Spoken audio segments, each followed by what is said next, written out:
سورہ ہود اس طرح شروع ہوتی ہے، الف لام را کتاب احکمت آیاتہ ثم فصلت من لدن حکیم خبیر۔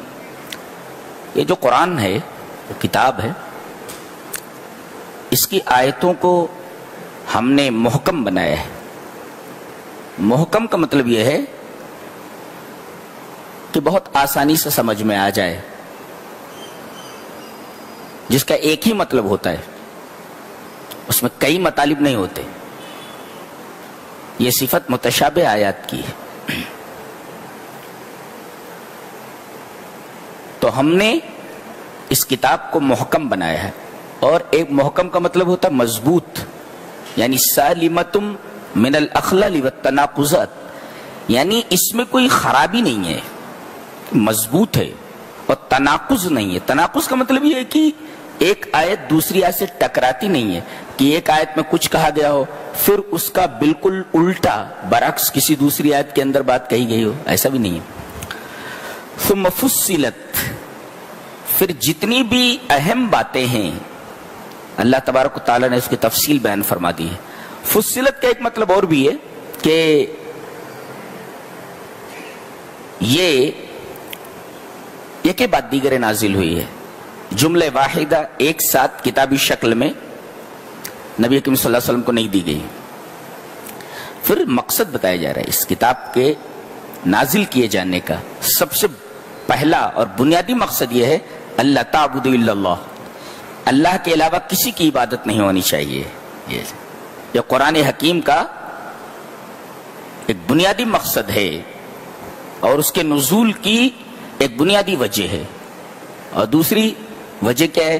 وَأَنِ اسْتَغْفِرُوا رَبَّكُمْ ثُمَّ تُوبُوا إِلَيْهِ، اپنے رب سے اپنے گناہوں کی معافی چاہو اور اس سے توبہ کرو۔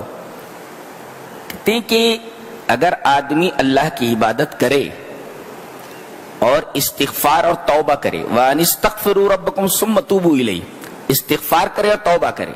استغفار اور توبہ کا مطلب بتایا جا چکا ہے، تو فائدہ کیا ہے بتایا گیا۔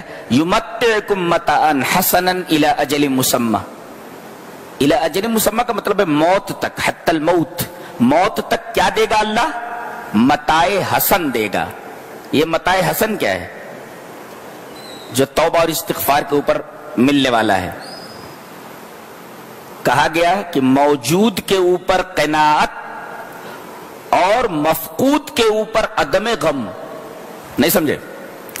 کہ اللہ نے جو چیز میسر کر دیا ہے، جو اس کے پاس ہے، اس پر مطمئن ہو، خوش ہو، اور جو نہیں ملا ہے اس پر غم نہ کرے، تو یہ متاع حسن ہے۔ اگر یہ دونوں چیزیں کسی کو مل گئیں تو سمجھو اللہ تبارک و تعالیٰ نے اسے متاع حسن دے دیا، کہ جتنا ملا ہے، جو میسر ہے، اس کے اوپر خوش ہو جائے، مطمئن ہو جائے، اور جو نہیں ملا ہے ہوس نہ کرے کہ وہ چیز مل جائے، اس کے غم میں نہ پڑے۔ یہ ہے متاع حسن، اور یہ بہت بڑی دولت ہے، اللہ جس کو عطا کر دے۔ اور موت تک یہ متاع حسن اسے عطا کیا جاتا رہے گا۔ اور ایک فائدہ اور بھی ہے، وَيُؤْتِ كُلَّ ذِي فَضْلٍ فَضْلًا، ہر فضل والے کو اللہ اپنا فضل دے گا۔ یہاں اس ٹکڑے کا مطلب سمجھ لیتے ہیں۔ سعید ابن جبیر ہیں، وہ اس کی تفسیر کرتے ہیں۔ قال سعید ابن جبیر فی قولہ تعالی وَيُؤْتِ كُلَّ ذِي فَضْلٍ فَضْلًا من عمل حسنة كتبت له عشر حسنات ومن عمل سيئة كتبت عليه سيئة واحدة فإن لم يعاقب بها في الدنيا أخذ من العشرة واحدة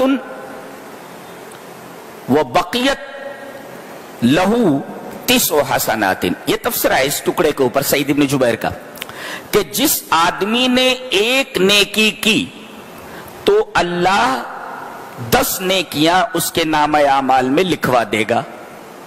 ایک فائدہ یہ، ایک نیکی کا بدلہ 10 نیکیاں۔ ایک نماز آپ نے پڑھی، 10 نمازوں کا ثواب لکھ دیا گیا، ایک نیکی کا ثواب 10 نیکیاں۔ اور جس آدمی نے ایک برائی کی تو 10 برائیاں نہیں لکھی جاتی، بلکہ وہی ایک برائی لکھ دی جاتی ہے۔ اب اگر دنیا میں اللہ نے اس کو سزا نہیں دی اس برائی کے اوپر، تو ایک برائی تو لکھی ہوئی ہے، تو آخرت میں اس کی 10 نیکیوں میں سے ایک نیکی نکال لی جائے گی، باقی رہیں گی 9 نیکیاں۔ تو یہ ہے وَيُؤْتِ كُلَّ ذِي فَضْلٍ، فضلہ کی تفسیر جو سعید ابن جبیر نے کی ہے۔